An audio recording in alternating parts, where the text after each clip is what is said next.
മാഷേ മാഷേ എന്താണ് അച്ഛാ ഇത് കണ്ട എന്താ ഗോപി? ചെക്കനെ മര്യാദക്ക് വളർത്തിയില്ലണ്ടല്ലോ നാട്ടുകാരെ തല്ലുണ്ടു ചാവും. എന്താ ഉണ്ണി, എന്താ ഒരു പറയണേ? കുരുത്തക്കേടായിട്ട് ഒപ്പിച്ചു വന്നിട്ട് കൂസലില്ലാതെ നിൽക്കണ കണ്ടില്ലേ? നാട്ടുകാർക്ക് മുണ്ടെടുത്തോണ്ട് നടക്കാൻ പറ്റില്ല വെച്ചാ ഇവിടെ മനുഷ്യർക്ക് നാണോ മാനായിട്ട് ജീവിക്കണം. ഇവനെ പിടിച്ചു പോലെ ചങ്ങലേലും ഞാനിത് എങ്ങനെയാണോ സഹിക്കുക?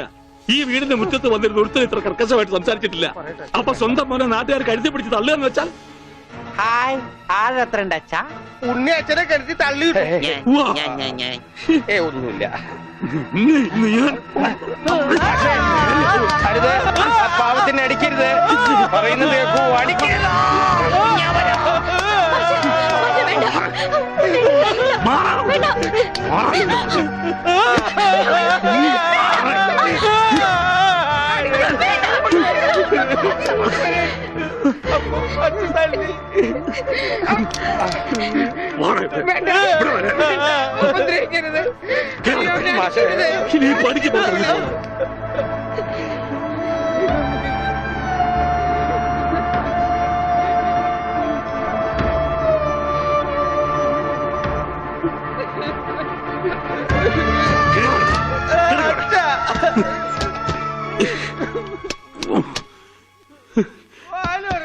വേണ്ടായിരുന്നു, ഇവനെ കണ്ടു കിട്ടണ്ടായിരുന്നു. ഒന്നും മനഃപൂർവ്വമല്ലല്ലോ മാഷെ. ഉണ്ണിയേട്ടന്റെ അസുഖമല്ലേ ഇങ്ങനെയൊക്കെ ചെയ്യിക്കുന്നേ?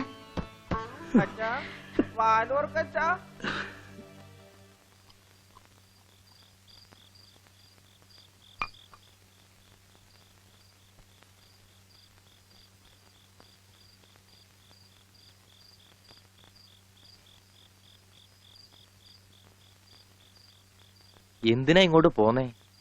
അവിടെ തന്നെ കിടക്കായിരുന്നില്ലേ തമ്പുരാട്ടിക്ക്? അങ്ങനെ ഒരു ആവശ്യം വന്നാ ചിലപ്പോ കിടക്കേണ്ടി വരും. അത്രയ്ക്ക് കടപ്പാടുണ്ട് ആ വീട്ടിനോട് എനിക്ക്. അതായത് നിനക്ക് അവിടെ പോവാണ്ടിരിക്കാൻ പറ്റില്ലാന്ന്. ദേ, അതെ, നീ എന്റെ പെണ്ണ, എന്റെ കൂടെ പുറക്കേണ്ടവള്. അപ്പൊ ഞാൻ പറയുന്ന അനുസരിക്കേണ്ടി വരും. അങ്ങനെ ഞാൻ ആർക്കും വാക്ക് കൊടുത്തിട്ടില്ല. അമ്മോ, നീ അകത്ത് പോ. തമാശ പറയല്ലേ?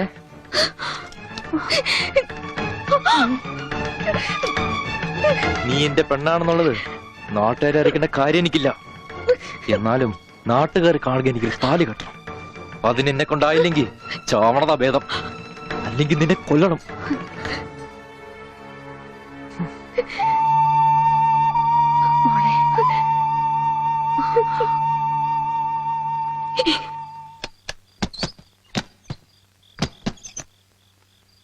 ഉണ്ണി, ഉണ്ണി.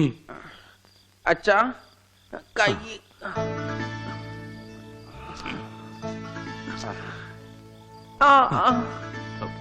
അച്ഛൻ തല്ലിയത് മോന് വല്ലാതെ നൊന്തോ? അമ്മ പറഞ്ഞല്ല, അച്ഛൻ തല്ലിയത് ഞാൻ നന്നാവാൻ വേണ്ടിട്ടാണ്. ഞാൻ നന്നായി അച്ഛാ. അച്ഛൻ എന്തിനാ കരയണേ? എന്നെ ഇഷ്ടായില്ലെങ്കി എവിടെയെങ്കിലും കൊണ്ടേ കളഞ്ഞേക്ക്. എന്താ ഉണ്ണി ഇങ്ങനൊക്കെ പറയണേ? ഇവിടെ ആർക്കാ നിന്നെ ഇഷ്ടമല്ലാത്ത? എല്ലാവർക്കും എന്നെ ഇഷ്ടാണോ? പിന്നെ അച്ഛൻ എന്നെ ഇഷ്ടാണോ? അതെ. സത്യം? സത്യം. എന്നാ എന്നെ പുറത്തു വിടുവോ? എന്തിനാ? വികൃതി കാണിക്കാനാ? പിന്നെന്തിനാ ഇപ്പൊ പുറത്തു പോണേ? എന്റെ കഴുത്തെ പിടിച്ച് തള്ളിക്കൊണ്ടെന്നില്ലേ? ആര്? ഗോപിക്കുട്ടനോ? ആ, അവന്റെ മുണ്ട എനിക്ക് പറിക്കണം. എന്നെ അനുഗ്രഹിക്കൂ അച്ഛാ. എന്നെ പുറത്തു വിടൂ, പുറത്തു വിടൂ അച്ഛാ. ഗോപിക്കുട്ടരെ ശരിയാക്കണം.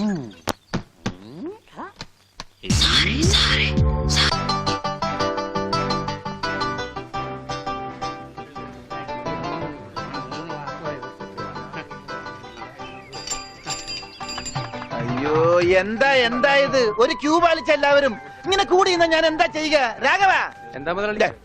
നിന്നോട് പലതവണ ഞാൻ പറഞ്ഞിട്ടുണ്ട് മുതലാളി എന്ന് വിളിക്കരുതെന്ന്. നീ എന്നെ സാറേ എന്ന് വിളിച്ചാ മതി. നീ പോയി സാറിന് ചായ മേടിച്ചുണ്ടാ ചെല്ലി. കൃഷ്ണൻകുട്ടി, 4 ദിവസവും ഞാൻ തുണി കൊടുത്തിട്ട് ഇതുവരെ തയ്ച്ചു കിട്ടിയിട്ടില്ല.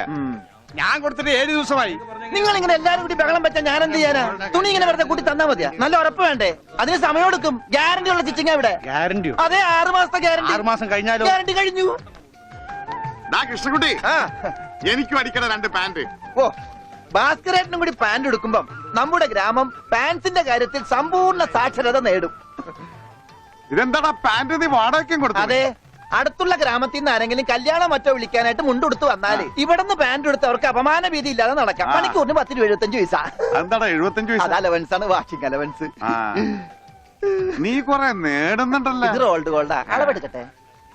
നിക്കല്ലേ. ഒരു പാന്റ് അടിക്കാൻ എന്താടാ കൂലി? കൂലിയല്ല, ഫീസ് 150 രൂപ ഉള്ളൂ. 150 രൂപ?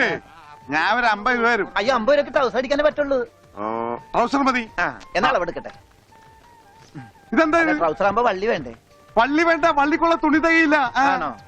അപ്പൊ ഇവിടെ നിന്ന് എടുക്കാം. ഇച്ചിരി മേലെ ഇറക്കം ഇത് മതി. ഇച്ചിരി കൊടുത്താ അരയിഞ്ച്. അല്ല, ആ ചെരുപ്പ് വരെ ഇരുന്നോട്ടെ. ചെരിപ്പ് വരെ അല്ലേ? അല്ല, ചെരിപ്പ് വരാകുമ്പോ അത് പാന്റ് ആവൂലേ? പാന്റ് വേണ്ട, ട്രൗസർ. ചെരുപ്പ് വരെ നീളമുള്ള ട്രൗസർ ഈ ഇറക്കം കൂടാൻ നേരത്ത് 2 മതി. പാന്റ് എന്താടാ? ഒന്നുമില്ല. അതെ, ഇന്നീ അപ്പൊ കുട്ടി എന്നാ ഞങ്ങൾക്ക് ട്രൗസർ മതി. അയ്യടാ, ട്രൗസർ എടുക്കാൻ പറ്റിയ ഒരു പ്രായം. തനക്ക് തുണി ഇല്ലാതെ നടന്നാ മതി. പണ്ടാരും ചെയ്യും. ഞാൻ പച്ച തുണിയാ കൊടുത്തത്. ഞാൻ നീലയാ കൊടുത്തത്. ഞങ്ങളുടെ കാല് തിരിഞ്ഞു പോയി. തല തിരിഞ്ഞു പോയെന്ന് കേട്ടിട്ടുണ്ട്. കാല് തിരിഞ്ഞു പോയെന്ന് ആദ്യമായിട്ട് കേൾക്കുക. പല ഡോക്ടറെ കൊണ്ട് കാണിക്കണോ? ഡോക്ടർ കാണേണ്ട നീ ഞങ്ങളുടെ കാല് മര്യാദക്ക് മാറ്റി വെച്ചതാ. എവിടെ മാറിപ്പോയെന്നാണ് ഈ പറയണത്? തന്റെ പാന്റിന്റെ കളർ എന്താ? നീല. ഇങ്ങനെ നീങ്ങിന്നേ. ഇത് നീലയായില്ലേ? തനിപ്പുറത്ത് വന്നേ. പുറത്ത് വാടോ.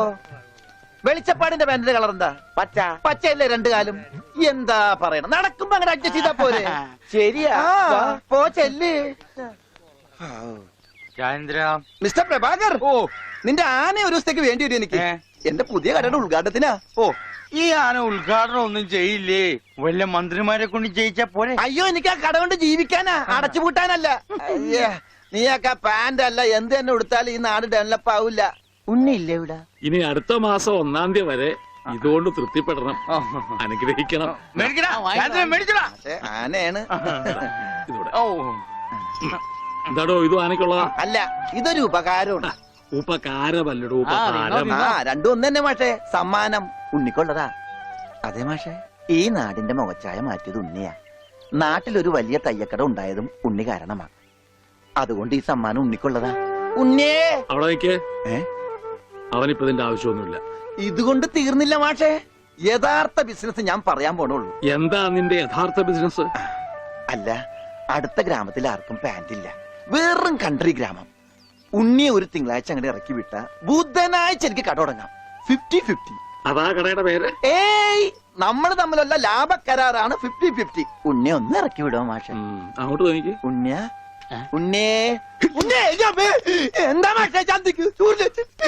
ഇപ്പൊ ഇതിരിക്കട്ടെ, ബാക്കി 50 അടുത്ത ബുധനാഴ്ച.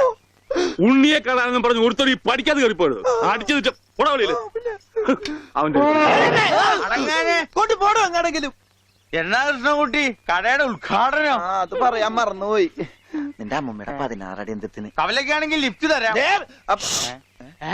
എടോ, ആനയുടെ ഡ്രൈവറെ പറഞ്ഞു അമ്മൂന് കൊടുക്കൂ. ഓ മോനെ, ആ കത്തൊന്ന് മേടിച്ച് ഇങ്ങോട്ട് വാ. ഇത് വന്നിട്ട് തരാം കേട്ടാ. വാ വാ, ഇങ്ങോട്ട് വാനെ. കത്ത് മേടിക്കാനേ. ശബ്ദം ഉണ്ടാക്കല്ലേ. കത്ത് മേടിക്കാനേ. ഇങ്ങോട്ട് മേടിക്കാനേ കത്ത്. ഇങ്ങോട്ട് മേടിക്കും.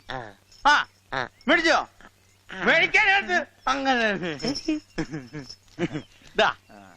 അതെ, ഈ തുമ്പിക്കൈയിൽ വെച്ചിട്ടെ ഈ ലഡു ഒന്ന് അവന് കൊടുക്കാൻ പറഞ്ഞ. തനിക്കല്ല, അവന്. ഉണ്ണി ഈ ലഡു അവന് കൊടുക്കാനേ.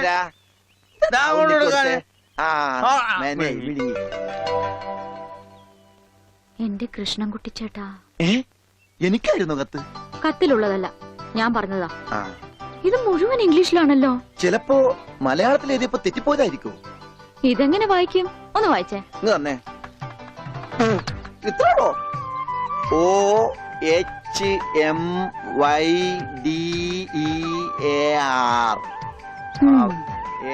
ഇങ്ങനെ വായിക്കാൻ ആർക്കാ പറ്റാത്തത്?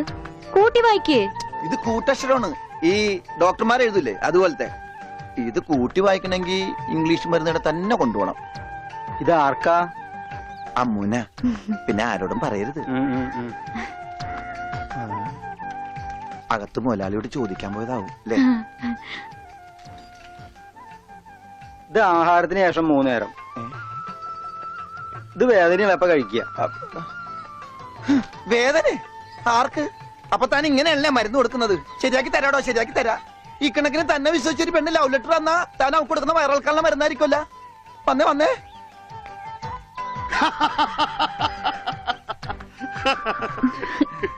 കിട്ടിയാ? കിട്ടി, എനിക്ക് കിട്ടി. ഞാൻ പറഞ്ഞില്ലേ ഭാസ്കരേട്ടനെ കണ്ടാ കിട്ടൂന്ന്. ഐശ്വര്യമായിട്ട് വായിച്ചേ. വായിക്കാനൊന്നുമില്ല, ഇത് വിസയാ.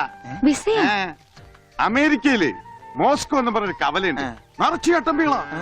അവിടെ ഒരു സായിപ്പനെ തല്ലാൻ വിളിച്ചിരിക്ക. ഉം. പക്ഷെ ഒരു കുഴപ്പം, റോളറെ കിട്ടുള്ളൂ. അപ്പൊ കാശ് കിട്ടൂലേ? റോളർ തന്നെയാടാ കാശ്. ഇത് വിസ, ടിക്കറ്റ്. ഇത് ടിക്കറ്റ് വിസയൊന്നും അല്ല, ഇത് ലവ് ലെറ്ററാ, പ്രേമലേപനം. ലവ് ലെറ്ററാ? Who are you? ആരാ എഴുതിയത്? അയ്യടാ, ചേട്ടനല്ല. അത്രക്ക് ദാരിദ്ര്യമുള്ള പെണ്ണുങ്ങളൊന്നും ഈ നാട്ടിലില്ല. ഉം. ഇതേ നമ്മടെ ഉണ്ണി അമ്മൂന് എഴുതിയ കത്ത. അത് ശരി.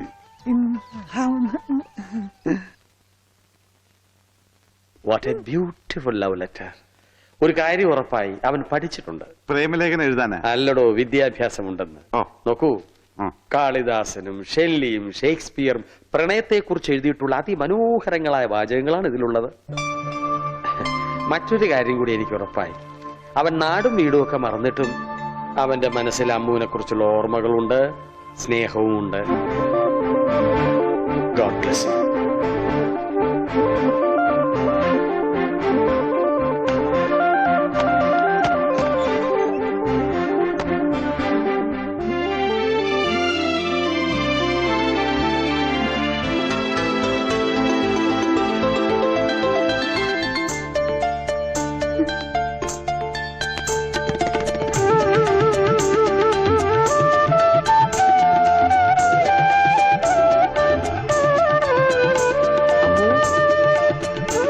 അമ്മൂതേ കണ്ടാ